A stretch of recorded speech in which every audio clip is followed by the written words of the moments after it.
예, 반갑습니다. 종교개혁 두 번째 시간입니다. 오늘은 목사에 대해서 종교개혁은 목사에 대해서 뭐라고 이야기하는가, 그걸 한번 보면서 교회가 무엇인가, 이런 이야기를 좀 나눠보도록 하겠습니다.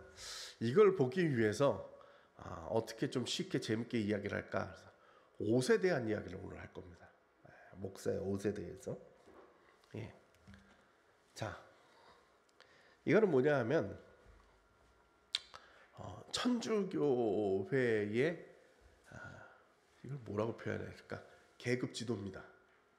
저기 교황님이 계시고 이쪽 저쪽, 보시기에 왼쪽인가요? 보시기에 왼쪽. 저기는 무슨 계통이냐 하면 저쪽은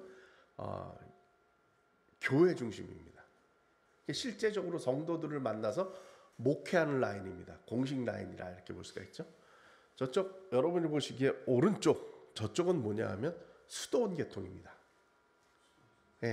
저기 이제 수도 원장부터 해서 수도사, 그 밑에 수녀, 이렇게 이제 계급이 나오는 거죠. 이 두 계열이 달라요. 보시면 복장이 다르죠.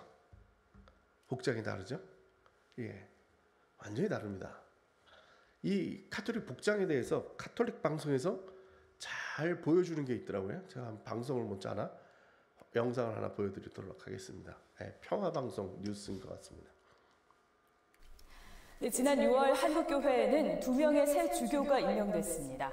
오는 8월 15일에는 제주교구 부교구장 문창우 주교의 주교 서품식에, 이틀 뒤인 17일에는 서울대교구 보좌주교 구요비 주교의 주교 서품식이 거행되는데요. 새 주교 탄생을 기뻐하는 이 순간, 우리는 성직자에 대해 얼마나 알고 있을까요? 부제부터 교황까지 가톨릭교회 성직자의 복장과 의미에 대해서 맹현균 기자가 정리했습니다. 가톨릭교회 성직자들의 복장은 단순한 옷이 아닙니다. 성직자의 복장을 보면 교회 내 각자 맡은 소명을 알 수 있기 때문입니다. 교황부터 추기경, 대주교, 주교, 문신율, 그리고 사제와 부제까지 가톨릭 성직자를 떠올리면 먼저 로만 칼라와 발목까지 길게 내려오는 수단이 생각납니다. 로만 칼라는 목에 두르는 희고 빳빳한 깃인데 가톨릭 성직자의 신분과 독신 성직의 의미를 강조하고, 긴 원피스 같은 수단은 세속과 육신의 쾌락을 끊고 하느님과 교회에 봉사하기 위해 자신을 봉헌한다는 뜻을 담고 있습니다. 보통 사제와 부제는 검은색, 주교는 자주색, 추기경은 진홍색, 그리고 교황은 흰색 수단을 입습니다. 여름철에는 사제와 부제도 흰색 수단을 입기도 합니다. 영대는 사제가 목에 걸쳐 무릎까지 늘어지게 매는 폭이 넓은 띠입니다. 사제의 직책과 의무, 권한과 품위를 드러냅니다. 부제는 왼쪽 어깨에서 오른쪽 허리 밑으로 크로스 가방을 매듯이 영대를 메고, 사제와 주교는 가슴 앞에서 평행하게 앞으로 내려맵니다. 영대의 색도 의미가 있습니다. 고해 성사 때는 보라색 영대를, 성체 강국과 병자 성사 때는 흰색 영대, 그리고 미사 때는 전례력에 따른 제2색과 같은 영대를 맵니다. 교황과 추기경, 주교 등 고위 성직자의 복장에도 숨겨진 의미가 있습니다.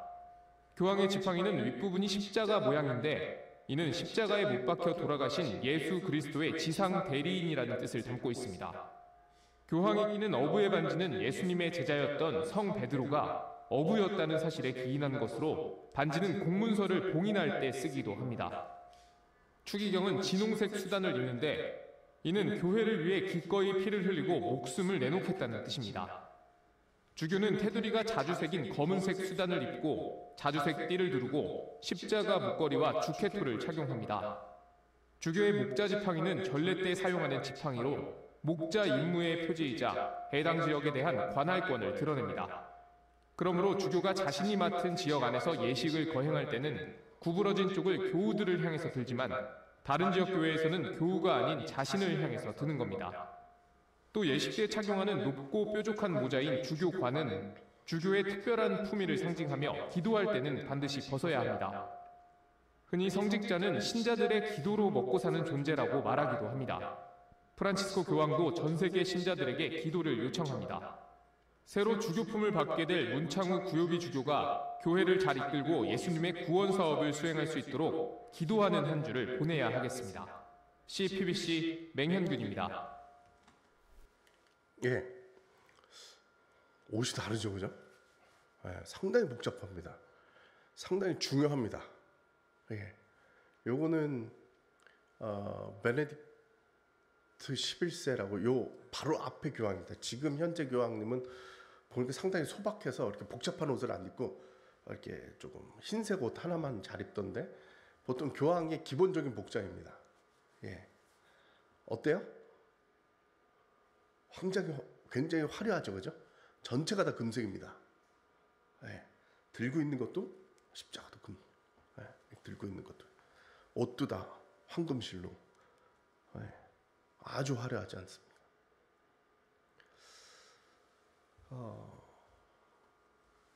교황이 되면 제일 먼저 뭘 하느냐? 이제 교황을 뽑을 때 콘클라베라고 그래가지고 전 세계 주교들이 100여 명인가가 모여가지고 가둬놓고 뽑습니다. 만장일치로 누군가가 합의가 돼가지고 교황이 뽑힐 때까지 안 내보냅니다. 가둬놓고. 예. 그러다가 교황이 딱 뽑히면 교황청에 그 흰색 연기가 올라옵니다. 실패하면 교황이 안 뽑히면 검은색 연기가 올라오고 투표를 했는데 근데 교황이 뽑혔다 그러면 흰색 연기가 올라옵니다. 그럼 교황은 제일 먼저 뭘 하느냐? 옷을 입습니다. 교황의 옷을 입습니다. 그만큼 옷이 중요합니다. 왜 그러냐? 제사장이기 때문에 그렇습니다. 제사장의 권위를 나타내는 겁니다. 그리고 세계 교회에 참 이게 한국 사람들이 참 번역을 참 재밌게 했어요. 교회 황제라는 뜻이잖아요. 교황이라는 말이 약간 이제 황제의 관같이 저렇게 쓰는 거죠. 그 제가 이제 독일 여행을 이제 전에 갔었는데요. 전에 독일 가면 무조건 가는 성당이 어디냐면 이제 쾰른 성당입니다. 제일 큰 성당입니다. 쾰른 성당이. 쾰른 성당에 가면 교회를 보는 데는 이제 공짜인데 돈 내고 들어가는 데가 있습니다. 샤츠칸머라고 그럽니다. 샤츠칸머라는 건 뭐냐면 보물 창고란 뜻입니다.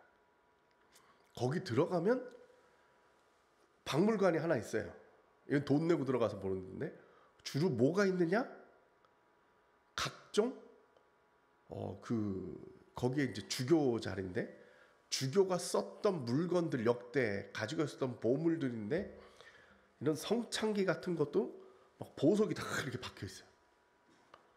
결정적으로 제가 참 보고 놀랐는데 아까 그 목자의 지팡이라는 거 있죠? 이렇게 위가 이렇게 동그랗게 말려 있는 그 나무 지팡이가 있었잖아요.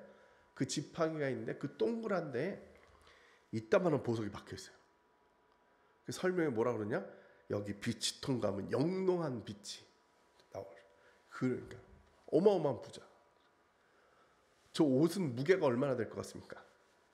어마어마해 배죠.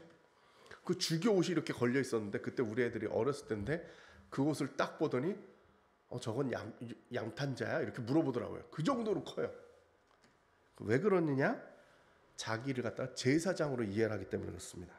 네. 여기서 이제 나온 데 중에 하나가 영국 성공회죠.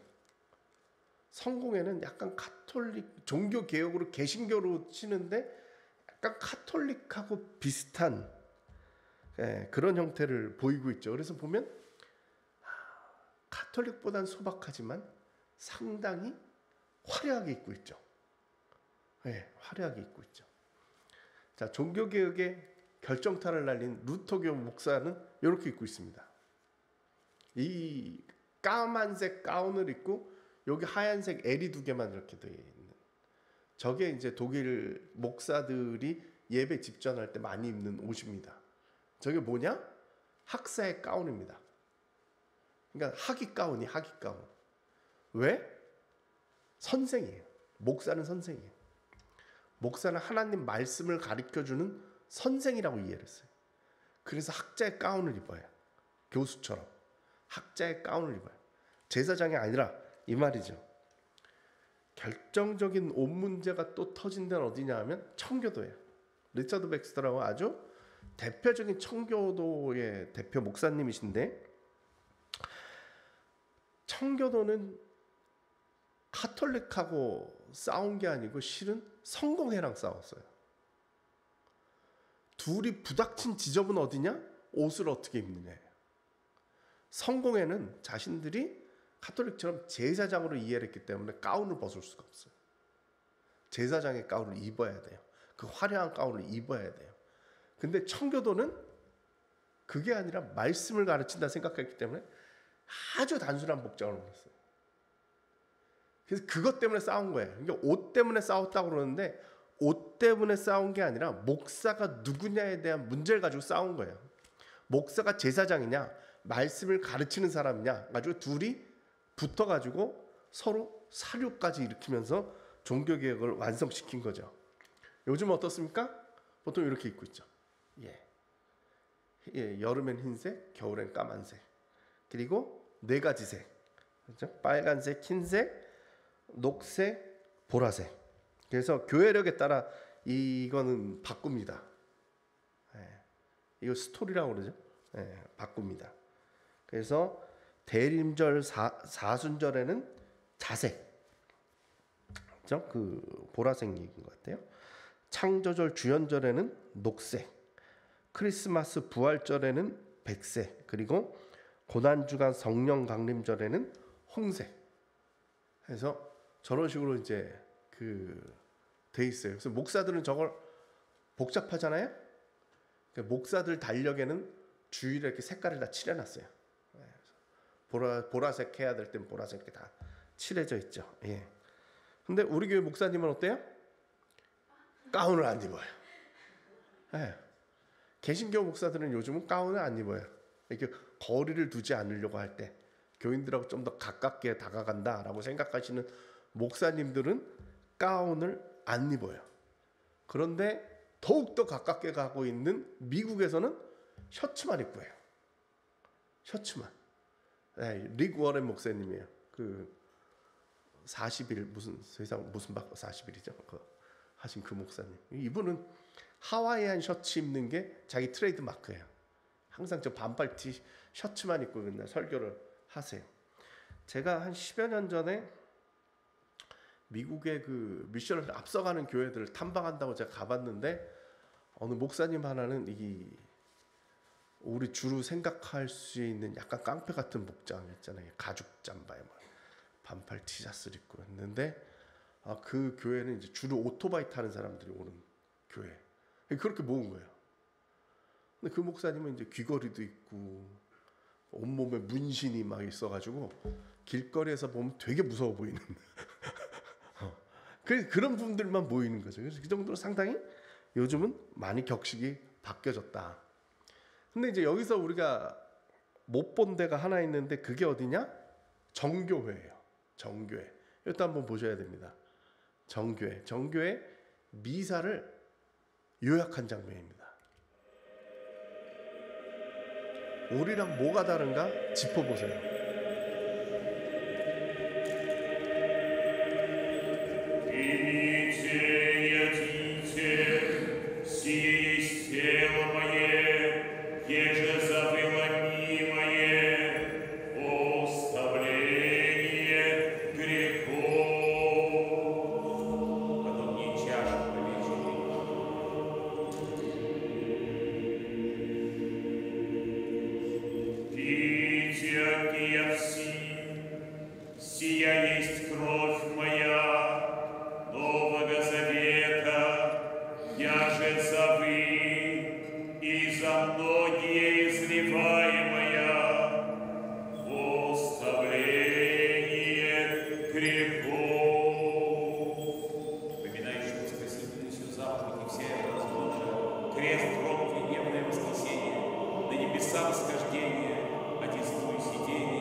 Словесную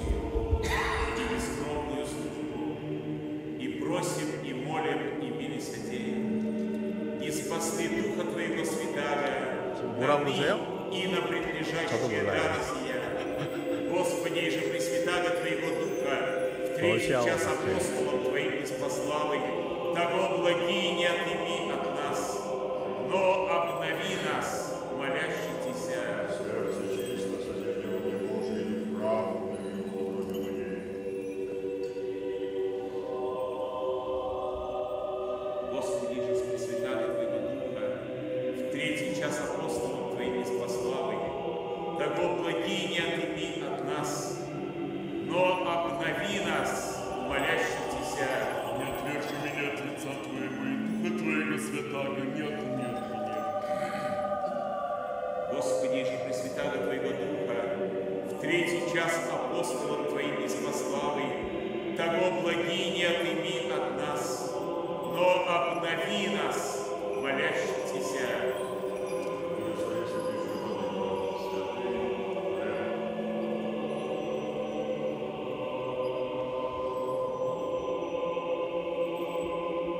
И сотворил во хлеб сей честное тело Христа Твоего, а еже в чаше сей честную кровь Христа Твоего, приложив Духа Твоим святым.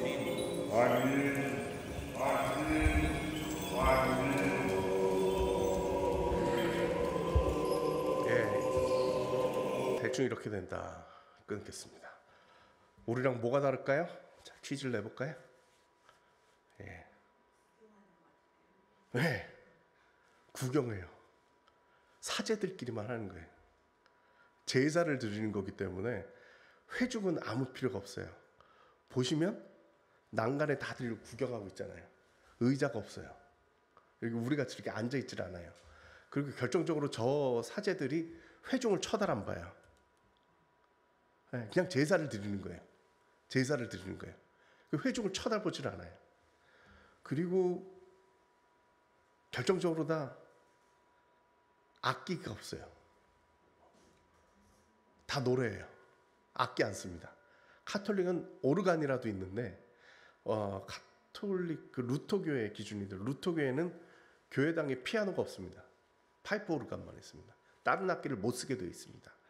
근데 정교회는 아예 악기를 못 쓰게 했어. 인간의 목소리만 있어요. 그 사제가 다 저렇게 노래를 불러요. 그리고 아주 중요한 사실인데 회중 찬양 없습니다. 예, 회중들이 같이 찬송가 부르고 이런 거 없습니다. 그냥 사제들만 하는 겁니다. 그냥 제사를 드리는 거예요. 제사를 드리는 거예요. 예.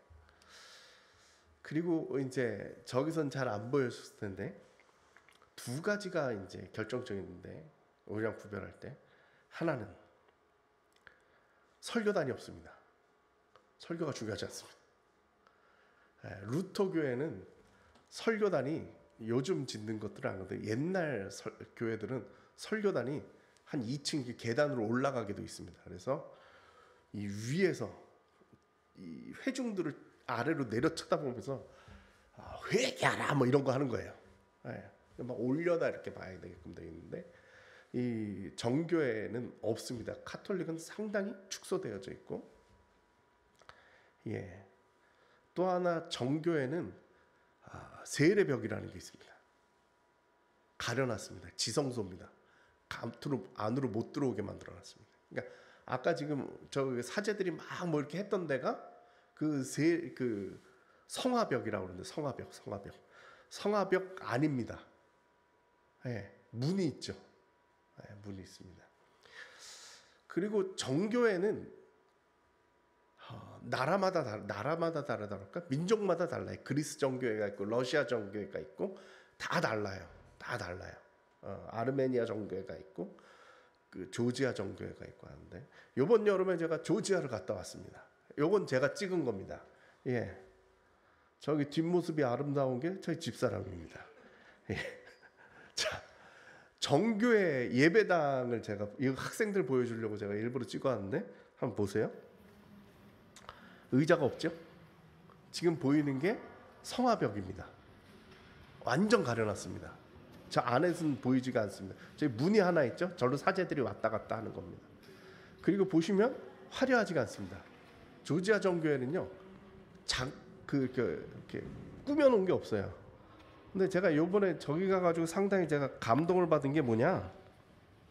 예, 뭘 파는 게 없어요. 엽서도 안 팔아요. 유럽 여행 가면 다 무슨 뭐 기념품 파는 거 뭐 많이 있잖아요. 그런 게 없어요. 근데 의자가 딱 하나 있어요.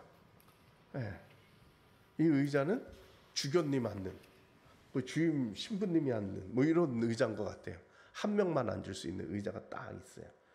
저는 저게 상징적으로 예수님의 보좌겠거니 했는데 제가 찾아보니까 주교님이 앉으시더라고. 예, 그런 차이들이 있어요. 자, 이게 바로 성화벽이라는 거예요. 아예 가려놨어요. 회중은 아무 관계가 없는, 예, 그런 교회다라는 거죠. 자, 요거는 독일에 있는 황제교회입니다. 아까 얘기했던 그 신성 로마 제국에, 지난주에 썼던 신성 로마 제국의 황제가 독일 사람이라고 그랬잖아요. 예, 독일에 있는 교회가 황제가 다녔던 교회입니다. 예, 제가 그 교회사 시간에 탐방 갔던 그 교회인데, 그 교회 안을 보면 이렇게 생겼습니다. 예, 눈에 띄는 게 뭐가 있을까요? 저 계단 보이십니까? 계단. 예. 여기 올라가는 게 여기 계단입니다. 예. 여기 요만하게 보이는 게 사람입니다. 사람 키에 몇 배일까요? 제가 볼 때는 한 3배 정도 되는 것 같아요. 그러면은 한 5, 6m 되겠죠. 그럼 이 회중들은 저 위가 보일까요? 안 보이죠. 저 위에서 뭘 하는지 몰라요. 저 위에서 뭘 하는지 몰라요. 근데 재밌는 건 뭐냐? 저 재단에서 쳐다보면 이렇게 되어 있습니다. 반대편입니다. 저 반대편에 누가 앉아 있을까요? 황제가 앉아 있습니다. 황제가 앉아 있습니다. 그래서 이 교회의 단면을 딱 잘라보면 이렇게 생겼습니다. 이쪽은 제단이고 이쪽은 황제입니다. 예배는 누가 드리는 거예요? 네, 사제하고 황제하고 둘이 드리는 거죠. 이 뒤에 귀족들이 앉아 있었을 거고, 네, 아까처럼 그렇게 예배를 드리는 겁니다. 일반 회중들은 어떤 사람들이었어요? 일반 회중들은 이 밑에, 네, 들어가서 예배를 드리는데 미사죠. 위에서 무슨 일이 벌어졌는지 몰라요. 네? 그리고 이 예배는 라틴어로 진행돼요. 독일어 안 썼어요. 라틴어로 진행돼요. 말씀도 라틴어고 설교도 라틴어고 찬송가도 라틴어고 다 라틴어예요. 일반 백성들은 한마디로 못 알아들어요. 그럼 도대체 저기에 예배를 드린 거예요? 저기에 들어가가지고, 요즘은 의자가 있지만 옛날에는 의자도 없었어요. 그냥 서서 드리는 거예요. 회중들은 저기 서서 저 위에서 라틴어로 그냥 은혜가 왔다 갔다 하다가 떨어지면 부스러기 은혜 받아가지고 나오는 게 옛날 그 예배 방식이었다라는 거예요. 종교개혁은 이걸 깬 거예요. 그래서 성경책을 라틴어로 번역을 하고 예배를 독일어로 또 드리게 된 거예요. 라틴어가 아니라 독일어로 회중들이 알아듣게 된 거예요. 그리고 찬송을 같이 불러요. 찬송을 같이 부르는데 저 글로리아 찬트 같이 저런 클래식으로 하는 게 아니라 민요. 우리식으로 하면 지금 뭐 트로트 정도 될 거예요. 트로트 가요에다가 그냥 가사만, 그 찬송가 가사를 이 루터가 붙여준 거예요. 그 사람들이 다들 따라 부를 수 있게끔 만들어준 거예요. 그래서 예배를 백성들에게 돌려준 거예요. 이게 그 만인사제라는 말이 그 말 뜻이에요. 모든 사람들이 자기 스스로 성경을 보고 말씀을 이해하고 예배에 참석하고 이게 가능해졌다라는 게 바로 종교개혁이라는 거죠. 그래서 종교개혁은 목사에 대한 이해 자체도 바꿨어요. 아까 말씀드린 대로 말씀을 가르쳐주는 선생님. 또 하나 결정적인 게 있는데 그게 뭐냐? 공동체가 필요에 의해서 목사를 부른다 이 말이에요. 그래서 청빙이라는 말을 쓰고, 목사를 갖다가 부른다 할 때 청빙이라, 청해서 모신다는 뜻이에요. 청빙이라는 거예요. 무슨 얘기냐? 예전에는 가톨릭은 사제가 있는 곳에 교회가 있어요. 사제가 있는 곳에만 교회가 가능해요. 거기에 사람이 많이 모인 거 아무 필요도 없어요. 교회가 될 수 없어요. 여러분 시골에 이렇게 돌아다니다 보면 공소라는 데가 있어요. 들어보셨어요? 공소라는 데가 있어요. 시골에 가면 그 공소라는 게 뭐냐? 거기 가톨릭 신자들이 있어요. 그 신자들이 모여요. 근데 거기에 파견할 신부가 없어요. 그럼 그건 교회라고 안 부르고 공소라고 불러요. 공소란 말이 무슨 뜻이냐? 공공장소의 줄임말이에요. 그냥 공공장소에 가톨릭 신자들이 모여 있는 거지 그걸 교회라고 부르진 않아요. 우리는 뭐 어떻게 해요? 두세 명만 모여도 교회죠. 일단 교회 뭐 이렇게 분립해서 나가고 이러면 몇 명이 모이던 일단 간판부터 우리는 딱 걸잖아요. 무슨 교회? 가톨릭은 그게 안 된다는 거죠. 사제 중심이에요. 우리는 공동체 중심이에요. 교회 중심이에요. 공동체 중심이에요. 그래서 공동체에서 설교도 하고 예배를 인도하실 분이 필요하기 때문에 목사님을 부르는 거예요. 공동체가 앞선다라는 거죠. 이게 바로 종교개혁의 정신이다 볼 수가 있습니다. 즉 공동체가 앞서고 이후에 목사가 있는 것이다. 오늘날 우리가 이런 것들이 좀 왜곡이 돼 있어요. 그래서 개척을 할 때 목사님이 개척을 해요. 본인의 능력에 따라서. 그러다 보니까 개인 것이 된 것처럼 이렇게 변해간다 이 말이죠. 이게 종교개혁 정신하고 좀 떨어져 있어요. 우리가 실제적으로 지금도 목사들한테 아주 중요한 그 규칙이 하나 있는데 그게 뭐냐 하면 목사를 처음 될 때 우리가 안수 받는다 그러잖아요. 목사가 처음 될 때 조건들이 몇 개 있어요. 신학대학교에서 교육을 받아야 되고 그 다음에 강도사, 전도사 고시를 봐야 되고 시험에 통과돼서 그 능력이 된다는 걸 보고 그 다음에 저희는 노예고 장로교는 노예고 이제 지방인데 이런 데서 시험도 보고 훈련 과정을 겪어서 목사가 되는데 목사가 될 때 중요하게 보는 게 뭐냐? 부르는 교회가 있느냐. 이게 조건이에요. 네가 목사를 받아가지고 그 교회에 가서 그 일을 감당할 때가 있느냐? 그럼 부르겠다는 거예요. 그럼 목사가 되는 거예요. 근데 목사가 됐어요? 목사가 됐는데 교회에서 목회를 안 해요? 그걸 저희가 무임 목사라고 그래요. 임지가 없는 목사다. 그러면 무임 목사 3년이 되면 면직이에요. 면직은 뭐냐? 목사 자격을 아예 없애버리는 거예요. 휴직이 아니라 면직이에요. 목사 자격을 10년 걸려서 목사를 땄던 20년 걸려서 목사를 땄던 아예 없애버려요. 무임 3년이면. 왜? 공동체가 없으니까. 공동체의 필요에 의해서 목사가 세워지는데 공동체가 없으면 목사 자체를 할 필요가 없다. 이렇게 보는 거죠. 이게 바로 종교개혁의 정신이고 공동체를 앞세우는 교회의 이해다. 이렇게 볼 수가 있습니다. 예, 여기까지 하고 기도하겠습니다. 하나님 아버지, 우리가 진정 하나님께서 부르신 공동체로 설 수 있도록 인도하여 주시옵소서. 종교개혁을 통해서 본 바와 같이 이 백성들이, 이 믿는 이들이 정말 하나님 앞에 깨어있는 자로서 말씀을 배우고 말씀을 누리는 자로서 우리들이 설 수 있도록 인도하여 주시옵소서. 예수님의 이름으로 기도드렸습니다. 아멘. 예, 여기까지.